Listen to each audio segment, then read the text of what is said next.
Assalamualaikum warahmatullahi wabarakatuh.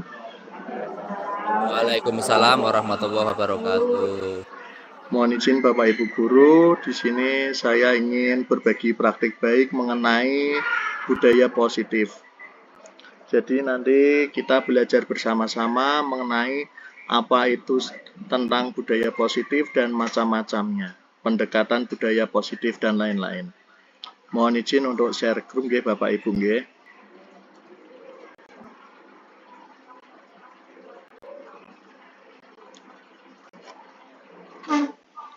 Sudah terlihat Bapak Ibu?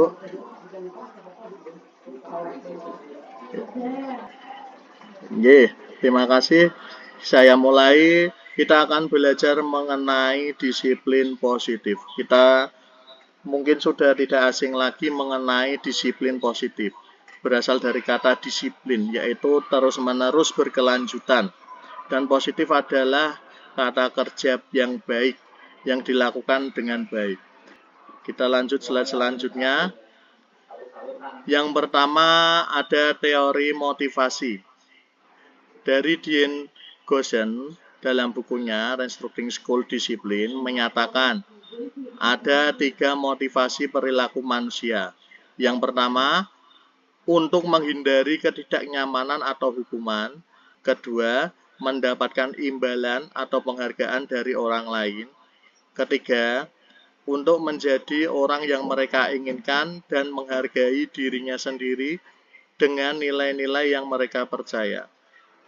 Bapak pendidikan kita di Indonesia, Bapak Ki Hajar Dewantoro menyatakan bahwa untuk mencapai kemerdekaan atau dalam konteks pendidikan kita saat ini, untuk menciptakan murid yang merdeka, syarat utamanya adalah harus ada disiplin yang kuat. Disiplin yang dimaksud adalah disiplin diri yang memiliki motivasi internal.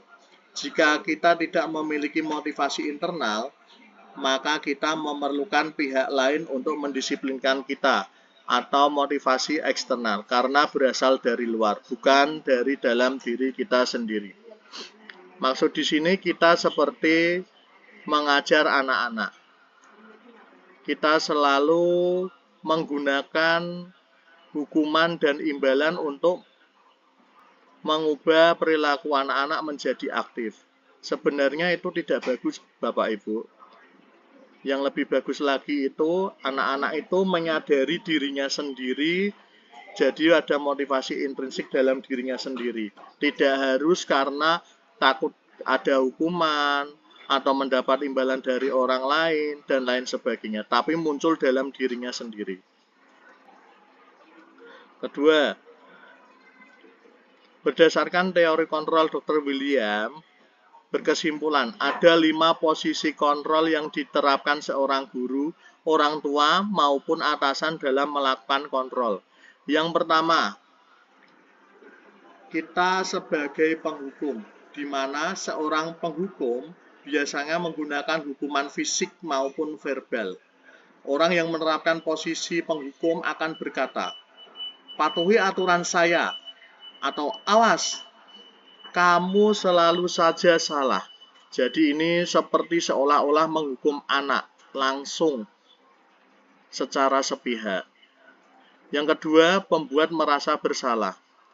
Pada posisi ini, orang akan menggunakan suara lebih lembut yang membuat orang lain merasa tidak nyaman, bersalah, atau rendah diri. Orang yang menerapkan posisi pembuat bersalah akan berkata, Ibu sangat kecewa sekali dengan kamu. Berapa kali Bapak harus memberitahu kamu ya? Gimana coba kalau orang tua kamu tahu kamu berbuat begini? Jadi pembuat merasa bersalah ini dia tidak membentak, tapi dia membuat seseorang menjadi bersalah dengan kata-katanya. Posisi yang ketiga menjadi seorang teman. Orang pada posisi ini tidak akan menyakiti orang lain, namun akan tetap berupaya mengontrol murid melalui persuasi. Orang yang menerapkan posisi teman akan berkata, ayo bantulah demi Bapak ya. Ayo ingat tidak bantuan Bapak selama ini. Ya, Sudah, kali ini tidak apa-apa, nanti Ibu bantu bereskan. Ini posisi kontrol sebagai teman. Kemudian, posisi yang keempat adalah sebagai seorang pemantau. Posisi pemantau bertanggung jawab pada yang diawasi, berdasarkan pada peraturan-peraturan dan enggan menggunakan sanksi atau konsekuensi. Jadi ini sesuai dengan peraturan-peraturan yang sudah ada atau tata tertibnya. Biasanya pertanyaan yang diajukan seorang pemantau adalah, peraturannya apa? Apa yang telah kamu lakukan? Sanksi atau konsekuensinya apa? Nah, jadi di sini akan bertanya tentang peraturan yang sudah disepakati dan akan ditanyakan kepada seseorang siswa yang melakukan masalah. Jadi, berdasarkan peraturan-peraturan yang telah dibuat. Untuk yang kelima, manajer, posisi di mana guru berbuat sesuatu bersama dengan murid. Mempersilakan murid mempertanggungjawabkan perilakunya. Mendukung murid agar dapat menemukan solusi atas permasalahannya sendiri. Seorang manajer telah memiliki keterampilan di posisi teman maupun pemantau.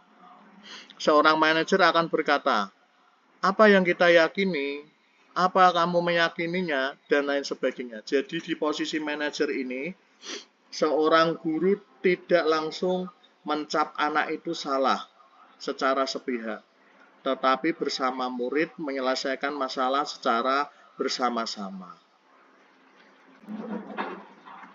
Yang ketiga, ternyata manusia memiliki 5 kebutuhan dasar. Yang pertama, kebutuhan bertahan hidup adalah kebutuhan yang bersifat fisiologis untuk bertahan hidup, misalnya kesehatan, rumah, dan makan. Kedua, kebutuhan kasih sayang dan rasa diterima, meliputi kebutuhan akan hubungan dan koneksi sosial, kebutuhan untuk memberi dan menerima kasih sayang. Keempat, kebutuhan penguasaan, berhubungan dengan kekuatan untuk mencapai sesuatu, menjadi kompeten, menjadi terampil, diakui atas prestasi dan keterampilan kita. Keempat, kebutuhan kesenangan adalah kebutuhan untuk mencari kesenangan, bermain dan tertawa bersama. Kelima, kebutuhan kebebasan adalah kebutuhan akan kemandirian, otonomi, memiliki pilihan, dan mampu mengendalikan arah hidup seseorang. Ya. Kemudian, di sini ada segitiga restitusi. Apa itu segitiga restitusi? Ini adalah langkah-langkah dalam menghadapi suatu masalah. Yang pertama, menstabilkan identitas. Bertujuan untuk mengubah identitas anak dari orang yang gagal karena melakukan kesalahan menjadi orang yang sukses.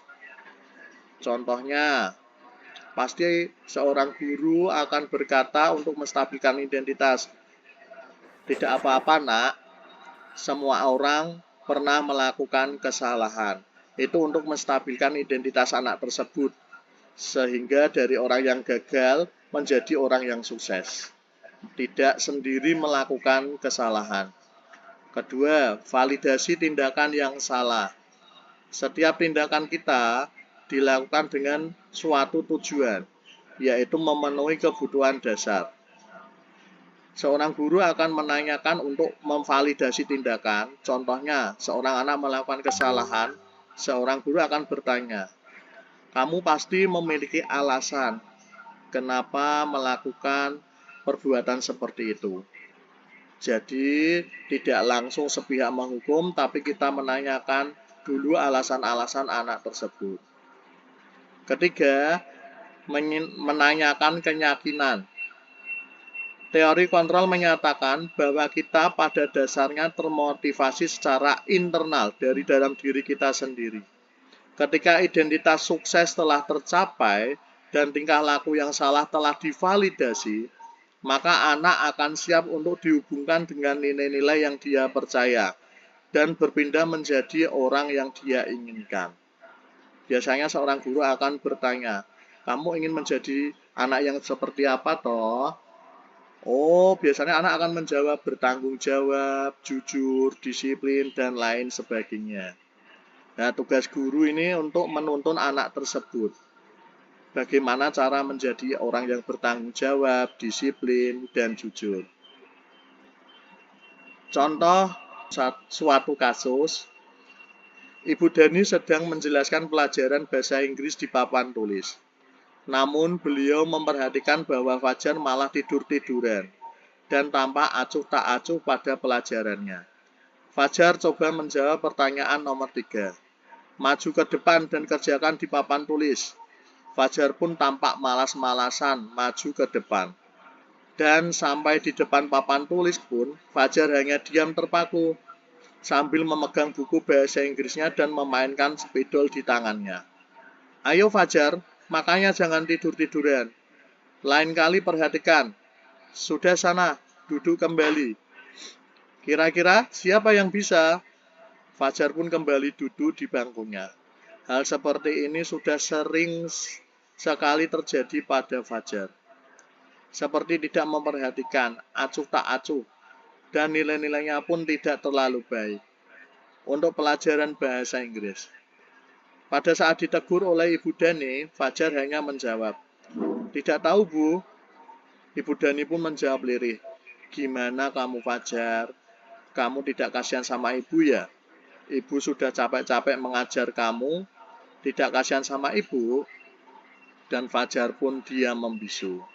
Nah, di sini ada posisi kontrol apa yang diambil oleh Ibu Dani dalam pendekatannya kepada Fajar. Nah, kita analisa bersama-sama. Yang pertama, analisa perkataan Ibu Dani yang pertama. Ada kata-kata, Fajar, coba jawab pertanyaan nomor 3. Maju ke depan dan kerjakan di papan tulis. Dari perkataan di atas merupakan bahasa verbal yang digunakan Ibu Dani untuk menghukum Fajar karena tidak memperhatikan penjelasannya. Ada analisa perkataan Ibu Dani yang kedua. Ayo Fajar, makanya jangan tidur-tiduran. Lain kali perhatikan. Sudah sana, duduk kembali. Kira-kira siapa yang bisa? Dari perkataan di atas menunjukkan perkataan yang menekan Fajar lebih dalam lagi. Berdasarkan dari analisa dua perkataan tersebut, maka di sini Ibu Dani memegang posisi kontrol sebagai penghukum, karena langsung menghukum dan menekan si Fajar. Namun, jika kita analisis perkataan Ibu Dani yang ketiga, gimana kamu Fajar? Kamu tidak kasihan sama ibu ya? Ibu sudah capek-capek mengajarkan kamu. Tidak kasihan sama ibu. Dari perkataan di atas, di sini Ibu Dani membuat Fajar merasa bersalah dan telah mengecewakan Ibu Dani. Untuk itu, Ibu Dani di sini memegang posisi kontrol sebagai pembuat rasa bersalah, sehingga dapat disimpulkan bahwa posisi kontrol yang diambil oleh Ibu Dani dalam pendekatannya kepada Fajar adalah sebagai penghukum dan sekaligus pembuat rasa bersalah. Membaca sikap Fajar, kira-kira kebutuhan apa yang diperlukan Fajar? Ya, analisa yang pertama, Fajar malah tidur-tiduran dan tampak acuh tak acuh pada pelajarannya. Ini menunjukkan Fajar ingin diperhatikan. Kalau bahasa sehari-hari, cari perhatian dengan gurunya. Analisa sikap Fajar yang kedua, dia disuruh maju dan hanya diam terpaku, tetapi dia memegang buku bahasa Inggrisnya dan memainkan spidol di tangannya. Dari kata-kata ini, memainkan spidol ini, si Fajar ini membutuhkan kesenangan.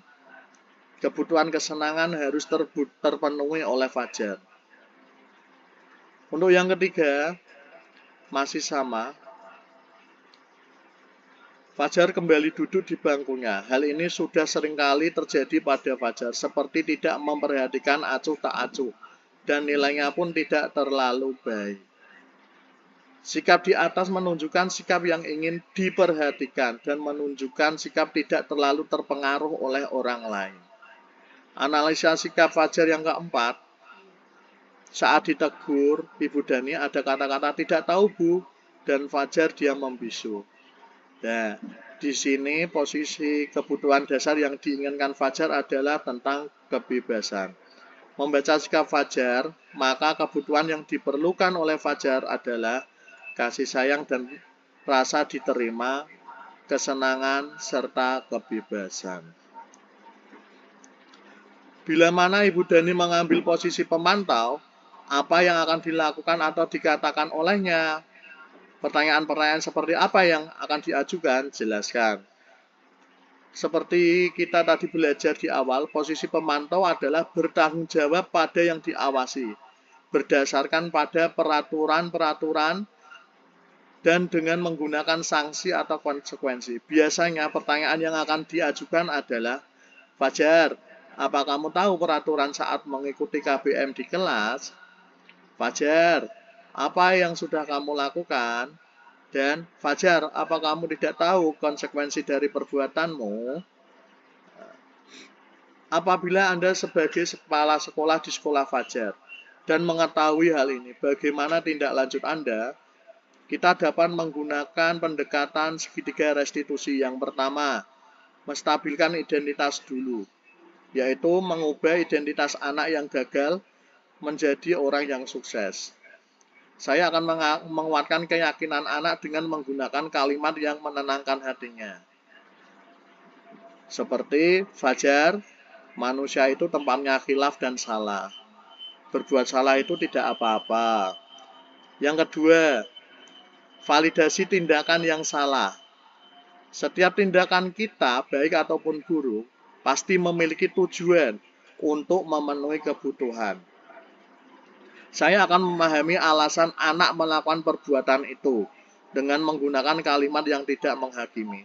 Contoh, Fajar, kamu pasti punya alasan mengapa melakukan hal itu, padahal kamu bisa melakukan hal yang lebih baik lagi.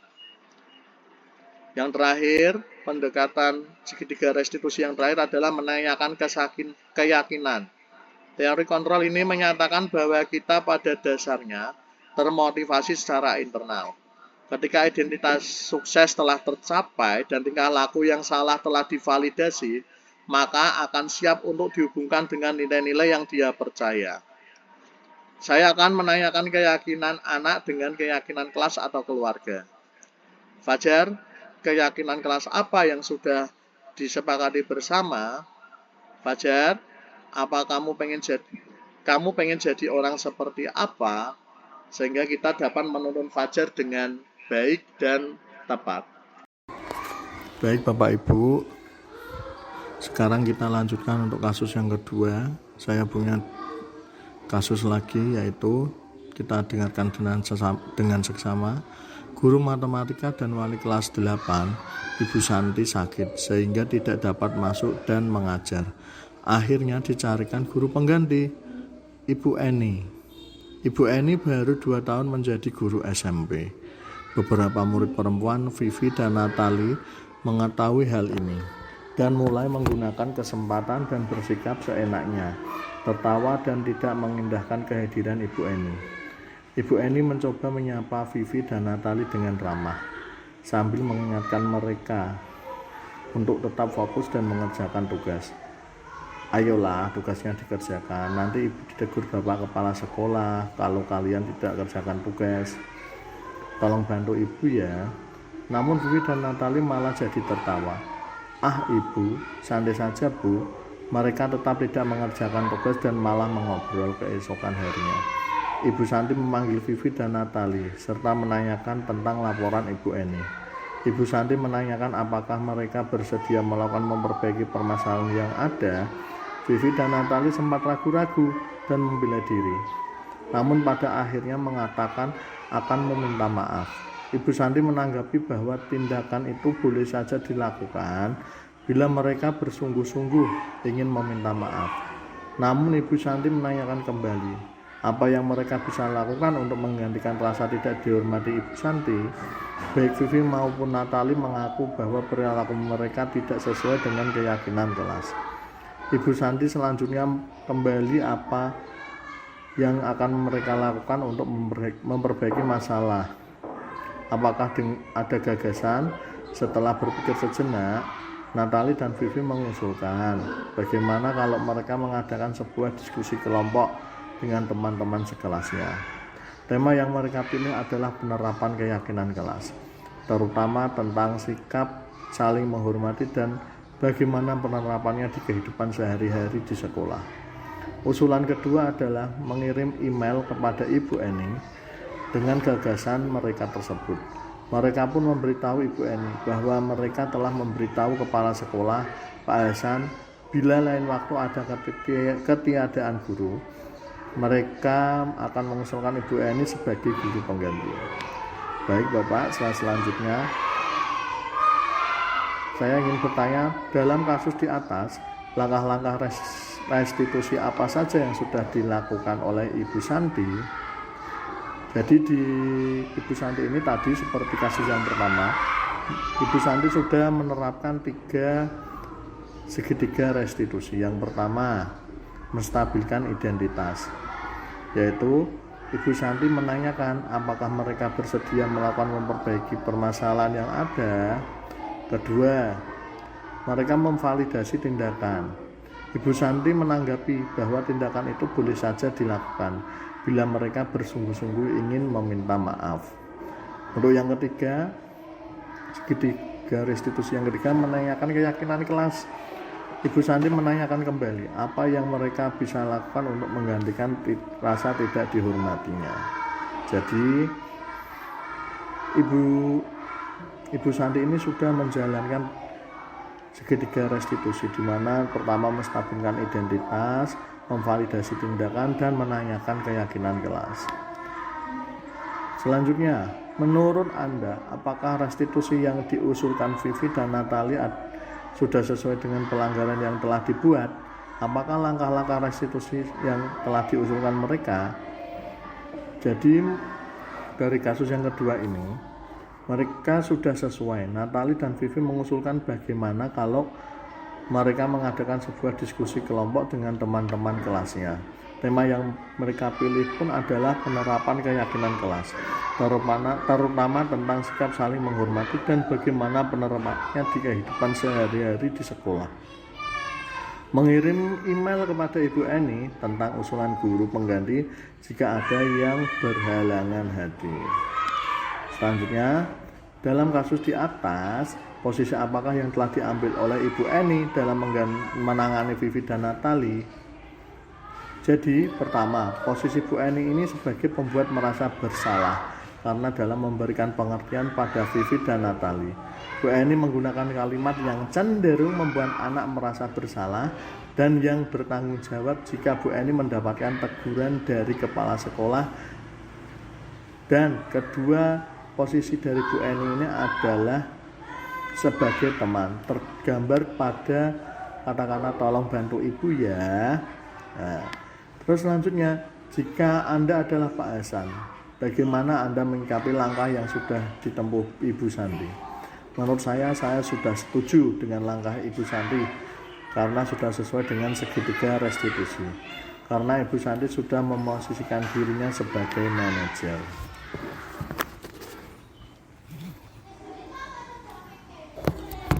Ya, kita akan belajar kasus selanjutnya ya Bapak Ibu ya.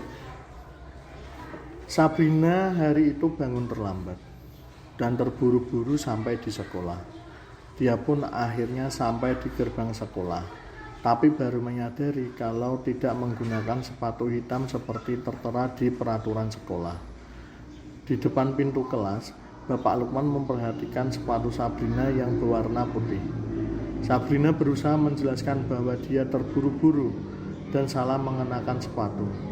Pak Lukman menanyakan Sabrina, apa peraturan sekolah tentang seragam dan warna sepatu? Sabrina menjawab, sudah mengetahui sepatu harus berwarna hitam, namun terburu-buru dan salah menggunakan sepatu. Selain tidak mungkin kembali pulang karena rumahnya jauh sekali, Pak Lukman tetap bersikeras pada peraturan yang berlaku dan mengatakan, ya sudah, kamu sudah melanggar peraturan, kamu salah, sudah terlambat. Salah pula warna sepatunya, segera buka sepatumu, kalau tidak bisa mengenakan warna sepatu sesuai peraturan. Sabrina meminta maaf dan memohon kembali kepada Pak Luman agar dapat tetap mengenakan sepatunya dan berjanji tidak akan mengulang kesalahannya. Namun Pak Luman tidak mau tahu. Tidak, kamu telah melanggar peraturan sekolah. Kalau tidak sanggup, ambil sepatu di rumah atau diantarkan sepatu ke sekolah. Ya sudah, kamu tidak usah bersepatu saja seharian di sekolah.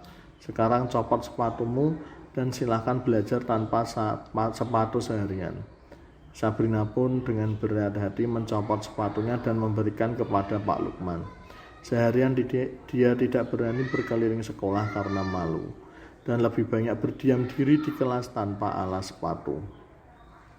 Dari kasus di atas Bapak Ibu, ini kan sering kita alami ya Bapak Ibu ya. Banyak siswa-siswa kita juga yang masih melakukan pelanggaran-pelanggaran ini. Mungkin ini juga dapat sebagai pelajaran. Misalkan dalam kasus di atas, sikap posisi apakah yang diambil oleh Bapak Lukman? Jadi Bapak Lukman ini tadi menghukum Sabrina ya. Jadi posisi Pak Lukman ini adalah sebagai penghukum.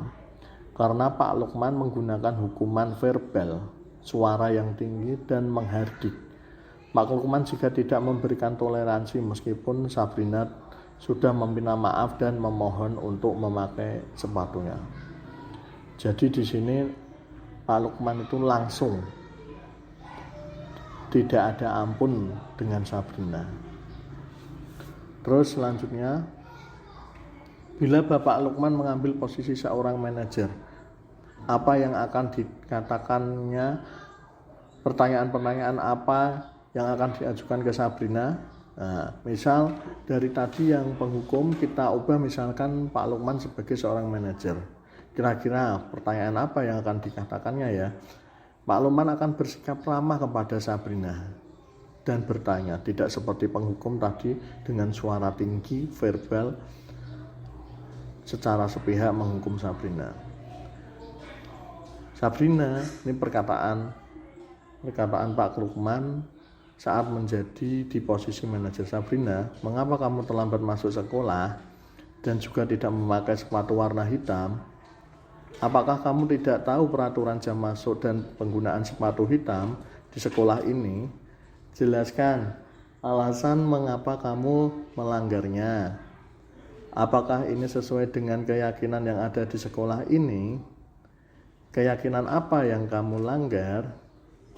Apakah kamu bersedia memperbaikinya?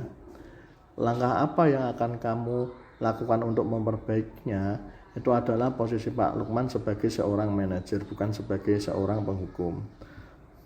Untuk pertanyaan yang ketiga, kira-kira bila Anda adalah kepala sekolah di sekolah tersebut, nilai kebajikan apa yang ingin dituju oleh peraturan? Harus berwarna hitam? Jadi peraturan ini dibuat untuk keseragaman, disiplin, tanggung jawab. Karena dengan memakai sepatu berwarna hitam dalam berseragam merupakan bentuk tanggung jawab siswa dalam melaksanakan disiplin sekolah.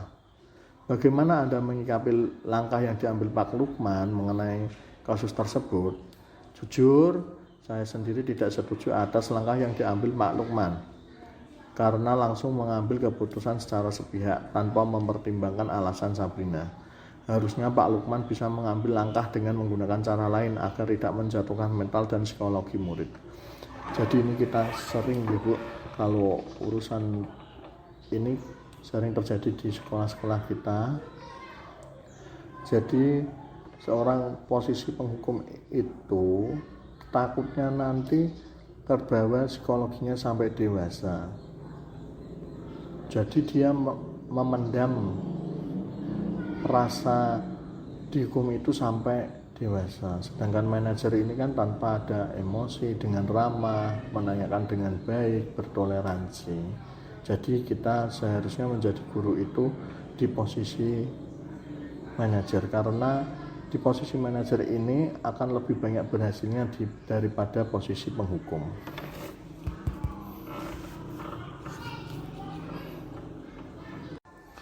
Bapak Ibu, selanjutnya kita akan belajar mengenai 3 motivasi perilaku manusia. Jadi di sini ada 3 motivasi kenapa manusia melakukan hal seperti itu.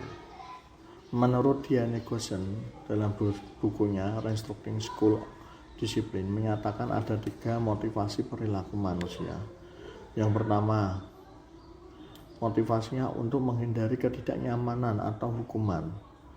Maksudnya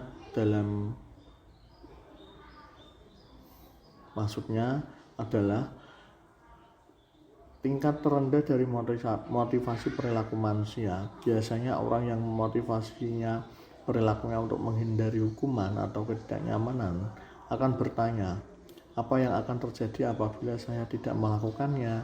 Sebenarnya mereka sedang menghindari permasalahan yang mungkin muncul dan berpengaruh pada mereka secara fisik, psikologis, maupun tidak terpenuhinya kebutuhan mereka. Bila mereka tidak melakukan tindakan tersebut, motivasi ini bersifat eksternal. Jadi ada kadang-kadang anak-anak kita melakukan itu, misalkan mengerjakan tugas, yang penting hanya mengerjakan, salah tidak apa-apa. Yaitu tujuannya biar tidak kena hukuman. Tapi hasilnya bisa kita lihat sendiri tidak maksimal. Kedua, motivasi untuk mendapatkan imbalan atau penghargaan dari orang lain. Satu tingkat di atas motivasi yang pertama, di sini orang berperilaku untuk mendapatkan imbalan atau penghargaan dari orang lain. Orang dengan motivasi ini akan bertanya, apa yang akan saya dapatkan apabila saya melakukannya ya? Mereka melakukan sebuah tindakan untuk mendapatkan pujian dari orang lain yang menurut mereka penting dan mereka letakkan dalam dunia berkualitas mereka. Mereka juga melakukan sesuatu untuk mendapatkan hadiah, pengakuan ataupun imbalan. Motivasi ini juga bersifat eksternal, dari luar. Jadi menurut kita itu gini ya Bu, misalkan kita memberikan reward atau berupa hadiah agar anak-anak aktif dalam belajarnya, aktif dalam bertanya, tapi hati-hati Bu, ini nantinya juga akan berakibat fatal. Jadi anak-anak akan aktif bertanya, aktif menjawab jika hanya ada imbalannya. Kalau tidak ada imbalannya, yaitu akan kembali seperti semula. Mereka akan pasif seperti semula karena tidak datang dari dirinya sendiri, tapi dari eksternal, dari luar. Untuk yang ketiga, untuk menjadi orang yang mereka inginkan dan menghargai diri sendiri dengan nilai-nilai yang mereka percaya. Orang dengan motivasi ini akan bertanya, akan menjadi orang yang seperti apabila saya melakukannya. Mereka melakukan sesuatu karena nilai-nilai yang mereka yakini dan hargai. Dan mereka melakukannya karena mereka ingin menjadi orang yang melakukan nilai-nilai yang mereka yakini tersebut. Ini adalah motivasi yang akan membuat seseorang memiliki disiplin positif, karena motivasi berperilakunya bersifat internal bukan eksternal. Nah, untuk motivasi yang ketiga ini dia datangnya dari diri sendiri. Jadi mereka sudah meyakini bahwa mereka harus berperilaku seperti ini, berperilaku seperti itu. Jadi tumbuh secara otomatis dalam dirinya. Tidak ada dari luar yang memotivasinya seperti misalkan ingin mendapat imbalan agar terhindar dari hukuman. Nah, jadi di sini kita nanti akan menitik beratkan yang poin nomor 3, yaitu untuk menjadi orang yang mereka inginkan dan menghargai diri sendiri dengan nilai-nilai yang mereka percaya. Ya, jadi Bapak Ibu, kenapa kita harus menitik beratkan ke poin yang ketiga tadi, yaitu menyadarkan diri sendiri, menghargai diri sendiri. Karena mungkin kita sekarang ini kalau memberi reward itu akan menambah semangat siswa. Tapi sebenarnya itu penghargaan itu juga seperti dihukum. Kenapa seperti itu? Ini ada penelitian dari Alficon, dihukum oleh penghargaan. Yang pertama, pengaruh jangka pendek dan jangka panjang. Penghargaan efektif jika kita menginginkan seseorang melakukan sesuatu yang kita inginkan dalam jangka pendek. Jika kita menggunakan penghargaan lagi, maka orang tersebut akan bergantung pada penghargaan yang kita berikan, serta kehilangan motivasi dari dalam dirinya sendiri. Jika kita mendapatkan penghargaan untuk melakukan sesuatu yang baik, maka selain kita senantiasa berharap mendapatkan penghargaan tersebut lagi, kita pun menjadi tidak menyadari tindakan lain yang kita lakukan. Kedua, penghargaan tidak efektif. Suatu penghargaan adalah suatu benda atau peristiwa yang diinginkan, yang dibuat dengan persyaratan. Hanya jika Anda melakukan hal ini, maka Anda mendapatkan penghargaan yang diinginkan. Jika saya mengharapkan suatu penghargaan dan tidak mendapatkannya, maka saya akan kecewa dan berkecil hati. Serta kemungkinan lain kali saya tidak akan berusaha sekeras sebelumnya. Jika kita memberikan seseorang suatu penghargaan untuk melakukan sesuatu, maka kita harus terus-menerus memberikan penghargaan itu jika kita ingin orang tersebut meneruskan perilaku yang kita inginkan. Dan yang keempat, orang yang berusaha berhenti merokok atau orang yang berusaha diet, menguruskan badan, bila diberikan penghargaan hampir pasti tidak berhasil. Terus yang ketiga, penghargaan merusak hubungan. Karena ketika seorang diberi penghargaan atau dipuji di depan banyak orang, maka yang lain akan merasa iri dan sebagian dari mereka akan tidak menyukai orang yang diberikan penghargaan tersebut. Keempat, penghargaan mengurangi ketepatan. Riset pertama, dalam sebuah percobaan, sekelompok anak laki-laki berusia 9 tahun diminta untuk melihat gambar-gambar wajah yang ditampilkan di layar. Dan mereka harus memberitahukan jika wajah-wajah tersebut sama atau berbeda. Gambar-gambar tersebut hampir sama. Beberapa dari mereka diberi penghargaan dalam bentuk uang. Pada saat mereka memberi jawaban benar, sementara sebagian yang lain tidak. Hasilnya, anak laki-laki yang dibayar membuat lebih banyak kesalahan. Kelima, penghargaan menurunkan kualitas. Pengamatan dilakukan pada sekelompok mahasiswa atau mahasiswi yang sedang kerja praktik di sebuah surat kabar universitas. Saat itu mereka sedang belajar menuliskan sebuah artikel tentang sebuah judul berita utama. Seiring waktu, mahasiswa atau mahasiswi tersebut semakin mampu bekerja dengan cepat. Kemudian ada beberapa mahasiswa dan mahasiswi yang dibayar untuk setiap judul berita utama yang mereka mampu hasilkan. Dan setelah beberapa lama, mahasiswa atau mahasiswi yang dibayar ini hasilnya kinerjanya berhenti berkembang. Mereka tidak menerima bayaran terus, berupaya mengasah diri menjadi lebih baik. Selanjutnya, penghargaan ini bisa mematikan kreativitas. Murid-murid diminta berpikir mengenai hadiah atau penghargaan yang bisa mereka dapatkan bila berhasil menulis sebuah puisi. Kreativitas kelompok murid-murid ini menjadi berkurang dibandingkan dengan yang tidak diberitahukan tentang hadiah yang bisa mereka terima. Penelitian menunjukkan bahwa pekerjaan seni atau sebuah penulisan cerita menjadi kurang kreatif bila dijanjikan sebuah hadiah atau penghargaan. Dalam tugas-tugas memecahkan masalah, para murid memakan waktu lebih lama dan memberikan jalan keluar kurang kreatif saat mereka dijanjikan suatu penghargaan. Selanjutnya, penghargaan menghukum. Penghargaan menghukum mereka yang tidak mendapatkan penghargaan, misalnya dalam sistem ranking. Mereka yang mendapatkan ranking kedua akan merasa paling dihukum. Memberikan penghargaan dan hukuman adalah hal yang sama, karena keduanya mencoba mengendalikan perilaku seseorang. Nah, ini yang terakhir, motivasi dalam diri. Saat seorang anak belajar untuk pertama kali menggabungkan huruf-huruf dan kata-kata, serta menyadari bahwa ia dapat membaca, timbul pijar di matanya dan sebuah senyuman di wajahnya. Anak tersebut begitu gembira bahwa ia telah mempelajari dan menguasai suatu keterampilan baru. Kesadaran akan kemampuannya bahwa dia sudah dapat membaca, sesungguhnya sudah merupakan sebuah penghargaan. Jika kita memberikan penghargaan kepada seseorang anak pada saat dia sedang merasa bangga dengan pencapaiannya sendiri, maka kita akan mengambil kegembiraan yang saat itu sedang dirasakan secara alamiah. Terima kasih presentasi dari saya. Jika ada yang ingin bertanya, saya persilahkan.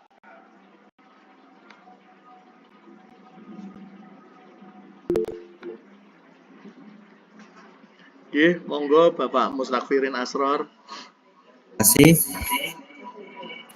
Terima kasih Pak Rifki. Saya mau bertanya. Oke Pak, monggo Pak. Paparan yang Bapak sampaikan sangatlah bagus, tapi dari Bapak itu ada beberapa hal yang harus saya tanyakan. Yaitu pertama, dari posisi kontrol mana yang tepat sebagai tupoksi guru. Jadi guru itu dari yang panjenengan sampaikan, mana yang kontrol yang tepat untuk guru laksanakan. Terima kasih. Terima kasih presentasi dari saya. Jika ada yang ingin bertanya, saya persilahkan.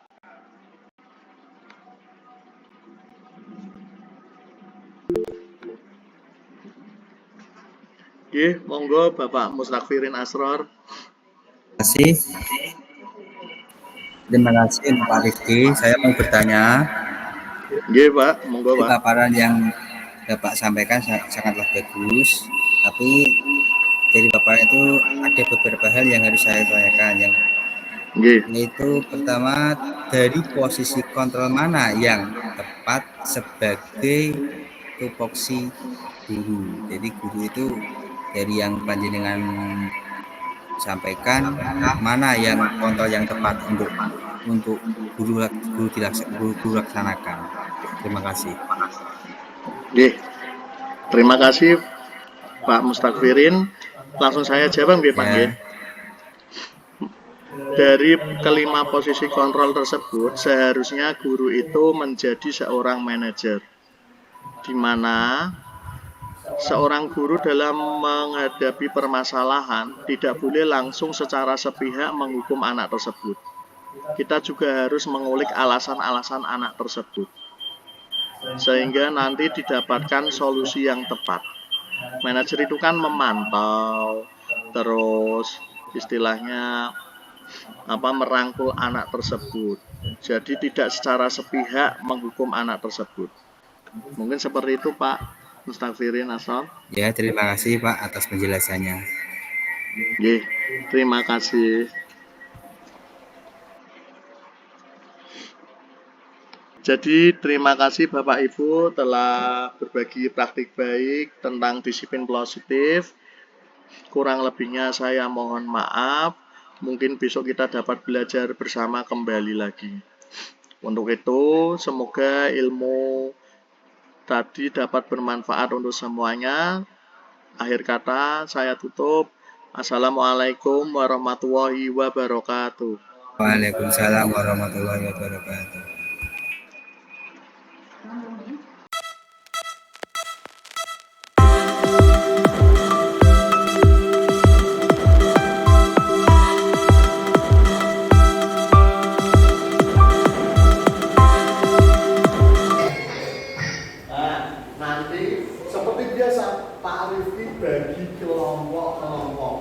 Yang pertama kelompok 1, kelompok 2, kelompok 3, kelompok 4. Ada peraturan-peraturan sebelum kita belajar. Yang pertama seperti biasa, kalau mau menyampaikan pendapat harus angkat tangan. Boleh nggak memaksakan pendapat? Rebutan boleh nggak? Nggak boleh, harus tunjuk tangan. Kedua, mengerjakan tugas secara tepat waktu. Ketiga, meminta izin jika ingin ketok. Yang keempat, ini kita sudah perjanjian tidak boleh makan dan minum di dalam kelas saat pelajaran. Kalau makan dan minum nanti semuanya ingin. Mbak Kela, ayo panggilin Pak.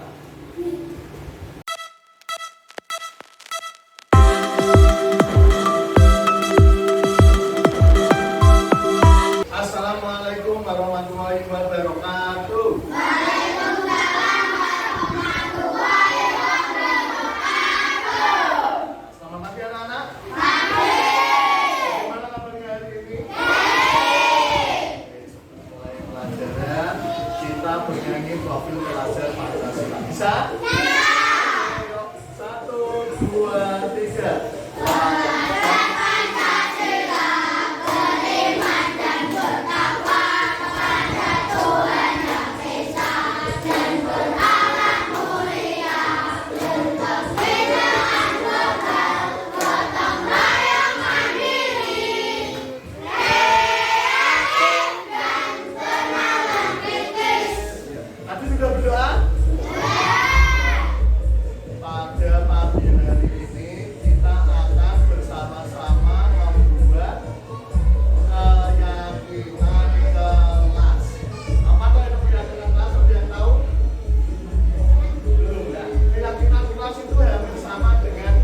dulu. Yang ketiga apa, Mbak Alif?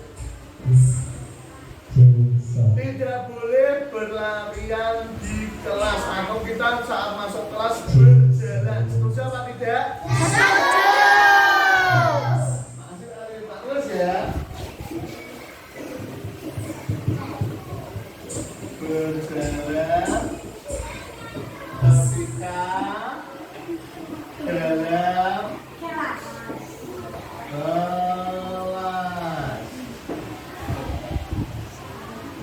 Mas Mano, coba sini. Kemana Mas Mano? Saling menghormati dan menghargai. Setuju apa tidak? Setuju. Kita tulis ya. Tulis ya, teman-teman, makasih ya. Saling menghormati dan menghargai. Kelima. Coba Mas Bastian masuk. Apa? Punya keyakinan kelas apa Mas Bastian? Oke, menjaga kebersihan kelas. Setuju? Setuju. Kita tulis menjaga kebersihan.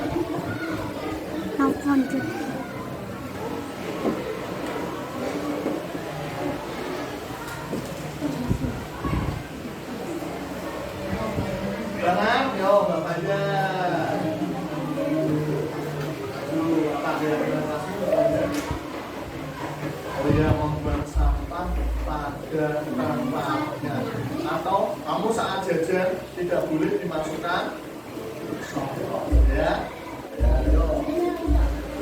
Buang sampah pada tempatnya.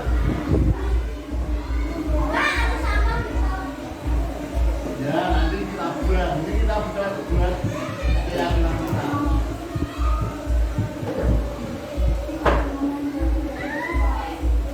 Nah, ada ya. Jadi ada beberapa keyakinan kelas kita ini. 6 ini kita sepakat apa tidak? Kalau sudah sepakat, berarti harus kamu yakin. Nanti harus kamu terapkan setiap hari. Tanpa harus disuruh oleh Pak Rifki, kamu sudah tahu keyakinan kelasmu sendiri. Bisa dipahami? Bisa. Yang pertama, memperhatikan saat pelajaran. Kamu berangkat niatnya